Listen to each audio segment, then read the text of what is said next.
Now let's head to South Africa. The world's largest brewer, AB InBev, gained conditional approval for its $100 billion plus acquisition of SABMiller from South African antitrust regulators. This brings the deal that much closer to fruition. Conditions attached to the deal include one that no South African employee be laid off because of the merger.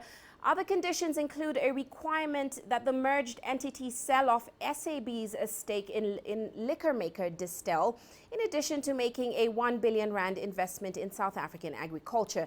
Now, the government has a number of targets that companies must meet to lift the ownership of blacks in the economy. The takeover will remove the entity a third of the global beer market, selling twice as much beer as its nearest rival, Heineken. Well, Sumitra Naidu joins us in Johannesburg with an update on this deal. Now, Sumitra, of course, welcome to the show. It looks like AB InBev is about to close with the antitrust regulators in South Africa. We saw the regulators giving them conditional approval. Give us some insight into the conditions attached. Well, that's right, Uche. The Competition Commission gave its approval yesterday. Of course, the Competition Tribunal still needs to give final approval. That will come later this month. Some of the conditions include a separation of bottling plants. AB InBev bottles soft drinks for Pepsi, while SABMiller bottles drinks for Coca-Cola here in South Africa. Now, the Commission raised its concerns about the movement of sensitive information between the two post-merger. AB InBev has agreed to keep the bottling operations in South Africa separate from operations in other markets. The Commission also wanted a commitment around black participation. Now, the merged company would have 2 years, after which it would need to show plans for an empowerment deal. Another condition from the government was that the company set up a $63 million fund to help small agricultural businesses in this industry, which was agreed to.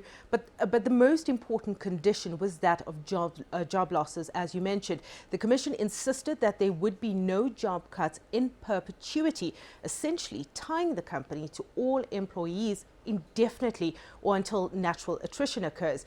AB InBev agreed to the condition. Quite an undertaking, but the Commission believes it's a sign of the beer giant's long-term commitment to South Africa.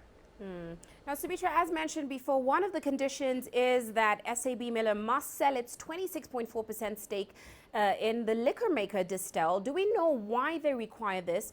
And of course, what has been Distell's response to this?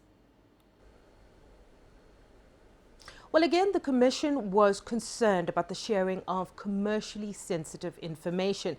It was also to ensure that there was no monopoly formed here and really to encourage greater competition. So Distell currently leads the cider market. It's valued at close to $3 billion. Under the merger, it would give AB InBev massive control of the alcohol market. SAB has yet to comment on these conditions, but Distell said it wasn't too concerned about the sale and that it wouldn't really impact the day-to-day running of that business. SABMiller does not have any representation on the board of Distell and has never really been involved in the management of the company, despite the stake it holds. But unbundling that investment would prevent Distell from being immersed into the AB InBev fold and instead allow Distell to become a competitor. Uche?